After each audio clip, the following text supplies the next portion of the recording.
In today's video, I'm reflecting upon some meditations I have on wintering within the belly of the womb space of the earth during this quickening time of Imbolc. What I'm working through, some shadow work with the dark goddess, womb healing, sacred feminine rage, and allowing ourselves more time to winter deep inside the belly of the earth at this time. So get yourself a nice hot drink, settle back, relax, and enjoy.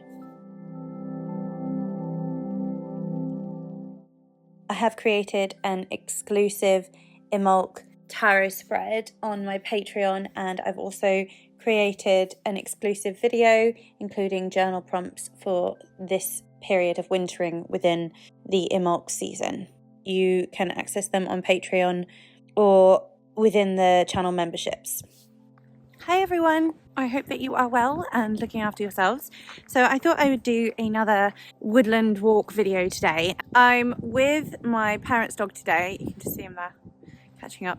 His name's Banjo, and my little Coco pup is with my hubby and my kids, and they're at my hubby's parents' house.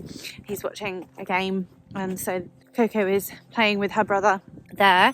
So we thought we'd come for a little walk, and I thought I would catch up with you a little bit about some things that I've been considering and thinking and meditating upon. And it is a couple of days after Imbolc, and I attended a really beautiful circle with the women that I gather with to celebrate the sabbats. It's a really, really beautiful community, actually. Very safe. One of the most beautiful experiences I have of gathering with like-minded souls within Circle. It is hosted, and it's sort of like a co-created space, so people can bring whatever they want, and we always bring items of power to the Circle and discuss them. We talk about our intentions, and we talk about the energies of whatever sabbat it is, whatever we are celebrating. So we were celebrating, of course, Imbolc, and we were thinking about new beginnings, Rigid, and those tales. And we were reflecting together upon what is calling us forth and what is holding us back at this current time. Together we always will decorate the circle with whatever is around at this time. So there were some beautiful white flowers and some evergreens and things, and it was just so beautiful to see. I mean, really, it was such a salve, because if you've seen my previous videos, you'll know that I said that I was really wintering, feeling very much winter for a few years, I think. I like to vlog here because I feel like I can speak freely, but it is kind of embarrassing if you encounter people, and I didn't even realise it. I was so engrossed in talking just now, and some people were really, really close to me in front up ahead, and I just get really embarrassed and kind of forget my train of thought. But anywho, it's really muddy again today. So yeah, I've been wintering for so long, and I guess the reflections I had at the winter solstice about wanting to be out there and manifesting and stuff, and that kind of feeling like I'm not able to do that, and that feeling of inadequacy, or I just wish that I could get to that place where I can, but I'm just not ready yet. Why am I beating myself up for that, And I think that's part of it, because also I'm so tired. My body is so tired. I'm so run down from life and burnt out. I'm definitely burnt out, and I actually think I might have chronic exhaustion or something similar, because I have all of the symptoms and I keep getting sick. My kids are always getting things from school, so I spent a lot of December being unwell, and then had Christmas obviously and celebrated the winter solstice and everything, and then New Year's. And if you saw my recent woodland video, I was reflecting on the similar themes of wintering, and I did feel really much more positive though about moving forward. And even though I know that I'm not in a place to necessarily manifest exactly or do certain things to push myself forward yet, I know that I'm on the way to it, and I was comforted by that, and I felt so much stronger than I had at certain points last year and the year before, and even the year before that and the year before that. I felt like I was getting somewhere, and I was feeling stronger. And then I got this terrible infection. I won't go into details because it was not pleasant. And my body was just absolutely shattered and exhausted. I was in so much pain. And now the infection is gone, but I have so much pain in my body still, stomach and in my back, and really struggling. I have these migraines that I've been to the doctor about. I just have lots going on with me, and I need to slow down, I think, is the big thing. I take this off my to-do list, I take this off to my to-do list, and I fill up my cup with things that I love to do and put less pressure on myself. But there's still that need for rest, that need for wintering. I need to go deep into it. And that darkness, I just feel like I really need that darkness of the womb space. I've been doing a lot of womb healing as well, and I think maybe that's part of when things get released, you know, then there's certain things that come up, and then there can be physical ailments that come with that when you're moving into what feels uncomfortable and leaning into it, inquiring around that. It can then bring other things up, and so maybe that's what it is. But I mean, I'm very holistic in thinking that all these things are definitely connected, but at the same time, I'm a practical person. I take medication for depression and anxiety, and I have done since having kids, really, and you know, that is just the norm. I still want a GP's opinion, you know. I'm going massively off topic, so it's a very rambly video again. But really, this is just to say, in a roundabout way, that if you need to hear this, if you're in a similar position where wintering is where you're at, where you are still letting go of toxic patterns, where you're still letting go of toxic situations, toxic people who are just behaving like, I'll say it and then bleep it out, heads. You know, people who are really toxic, horrid people, if they're still in your life, you've still got time to spend in the depths, in the underworld, in the descent, right? And there's still work that needs to be done, but that work can also include that rest. It has to include the rest. So I'm in the underworld, and I think I've been for a long, long time. You know, working with dark goddesses kind of necessitates that. And there's a lot of healing that happens, but it is really challenging because I feel like with a lot of the deities that are sort of deemed as dark goddesses, you know, and not in the sense that they're evil, not in that way, but in the sense that they bring up what is in shadow, what is hidden, what is considered to be dark or malevolent, but is actually misunderstood, and what needs to come out and to be, you know, integrated for fuller health, you know, and for longevity and all of these things, for vitality. I am still down in the earth. I'm in the womb of the earth. I'm in the belly, quite literally, at Imbolc, and I can't come out yet. I'm not ready. It was something that one of the sisters said about being a seed and just feeling content about remaining a seed right now. And I was just like, you know, that's just the permission I need just to say the same. Like for me, I need that rest. And also that because I've been feeling so much resistance to doing certain things or to going certain places or seeing certain people, resistance to a lot of things that used to bring me joy, even resistance comes up. I try and lean into that, and also shadow work around that, as well as all the shadow work that you do whenever anything comes up that, like, oh, this person made me feel some type of way, I'm going to shadow work around that because there's medicine there, right?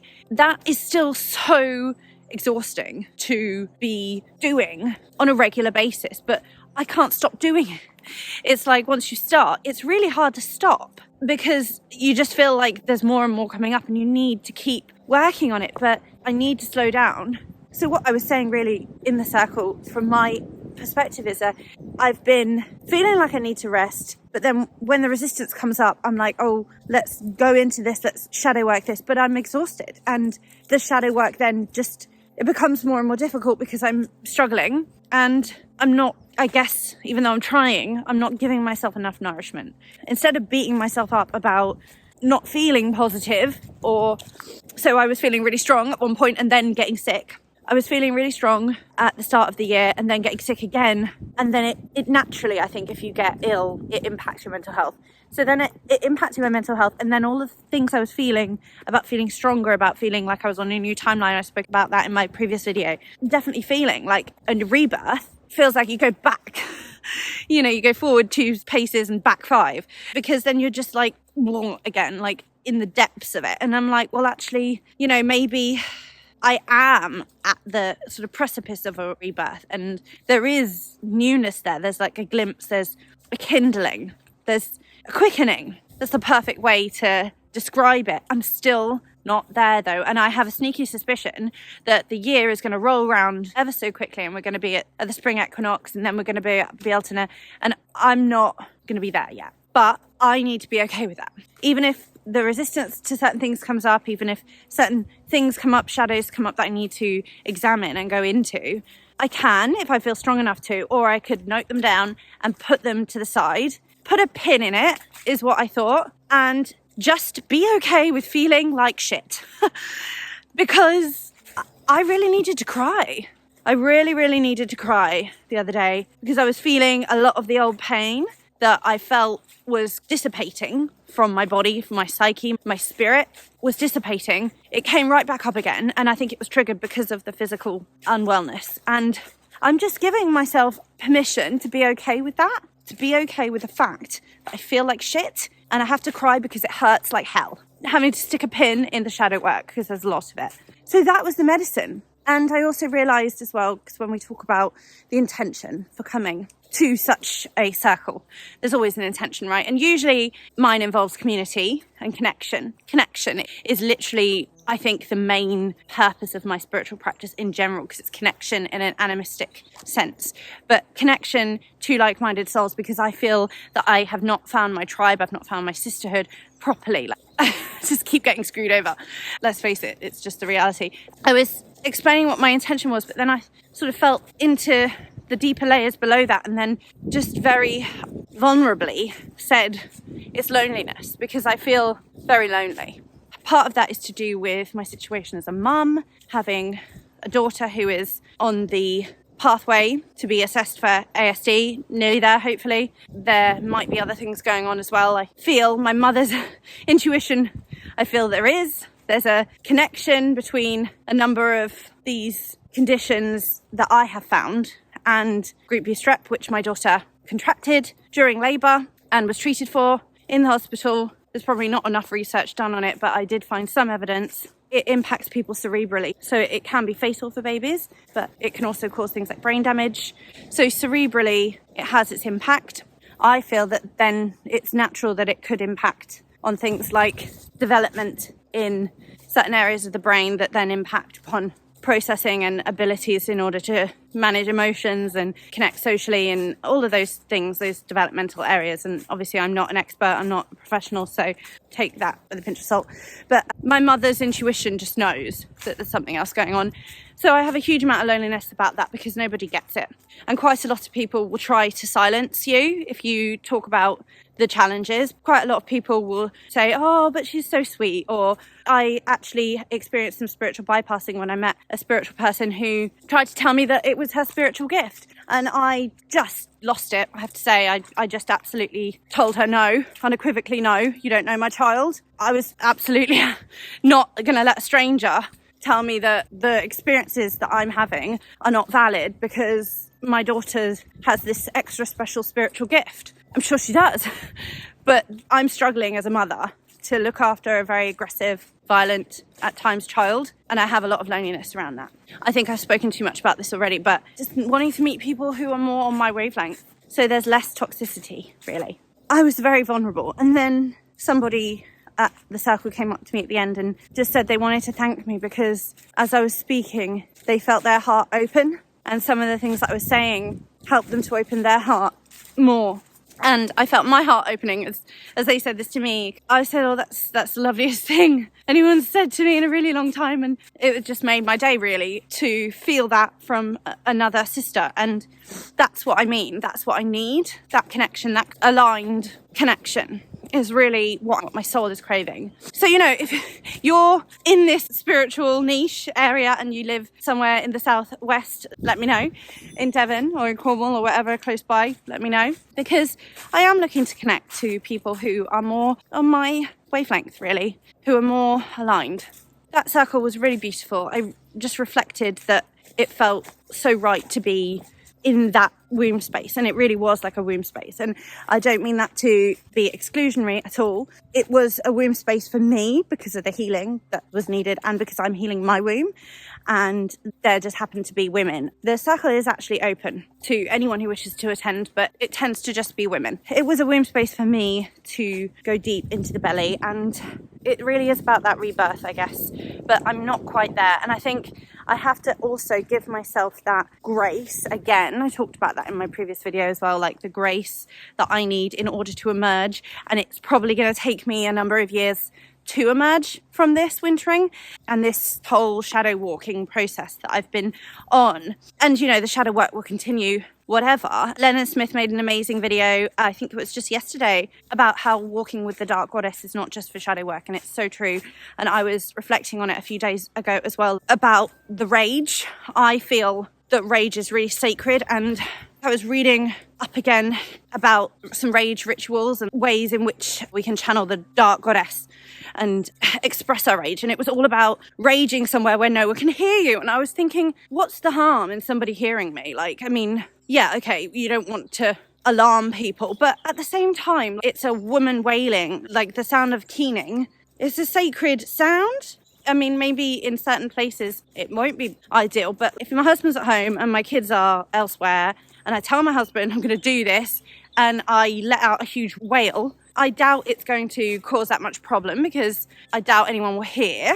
But even if they do, there's often my kids screaming in the house anyway. It's just a wail, but I understand it could be unsafe in some places, and it could bring up some upset or fear or whatever in other people. But to me, I feel like, why do we have to hide anger? Why as women are we not allowed to be angry? Why are we a bitch if we're angry? It just feels like it's demonized within women to express any kind of anger. And I get it. Like I'm at the point where certain people and toxic situations are just not worth responding to, even if my old self would have gotten angry about it and went to defend myself or whoever else was being attacked. Obviously, physical defense aside, and in terms of like character assassination, you know, and people literally disrespecting you or embarrassing you or insulting you in front of other people, that kind of thing, you know.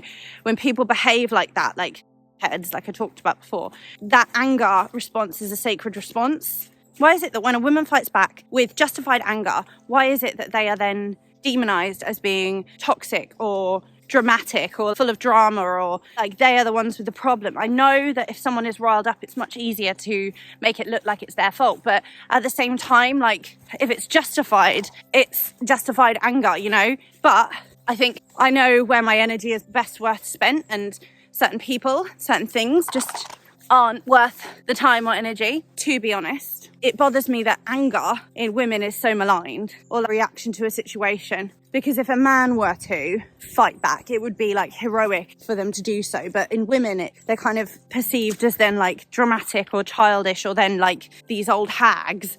And I hate it. But then again, like I said, some of these battles just aren't worth fighting. But there is something very sacred about righteous rage that is justified, sacred rage. I think it's necessary. And I don't like this way that it's kind of supposed to be done into a pillow rather than actually out in the open where it can be perceived.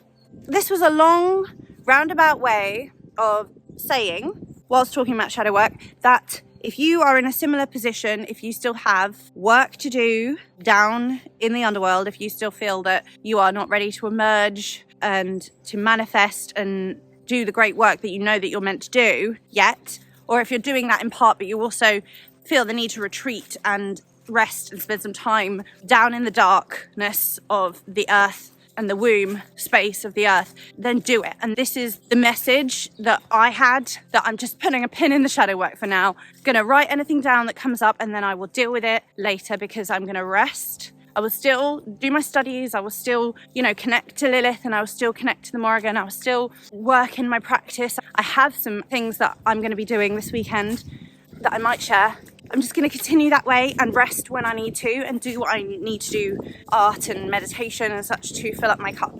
And yeah, I would encourage you to do the same if you are feeling in a similar way, because I would say that just because other people might be casting spells or setting intentions and manifesting for the year to come, it doesn't mean that you have to. It doesn't mean there won't be other opportunities in the future.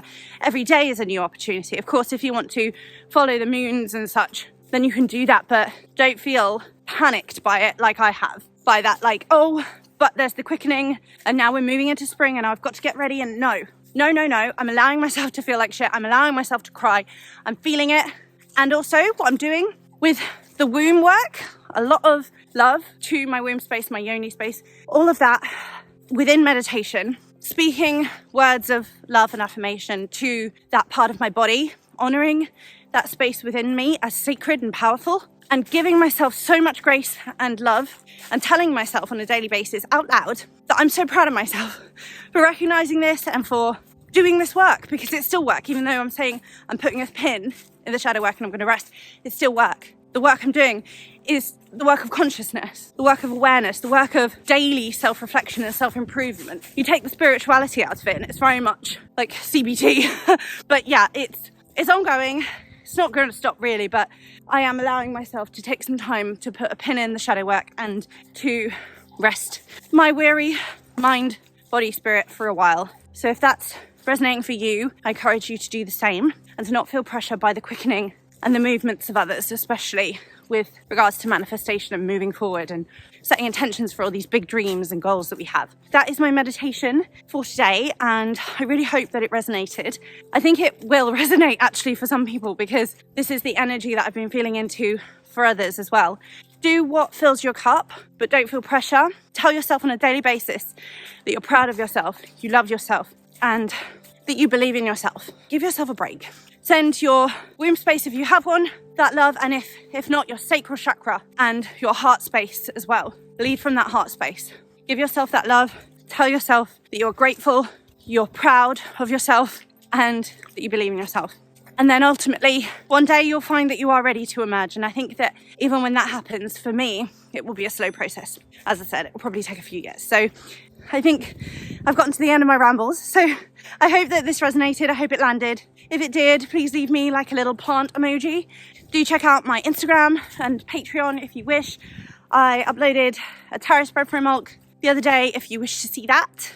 I'm also going to be sharing some video content over there soon as well, and I'm thinking I might open up memberships where I'll share exclusive content on the memberships for YouTube as well. Let me know if there's anything that you want to see. So with all that said, thank you so much for joining me. I hope you stay well and safe. Many blessings for Imbolc, whatever you celebrate, Candlemas, and I look forward to seeing you again really soon. Take care. Mwah. Many blessings. Bye.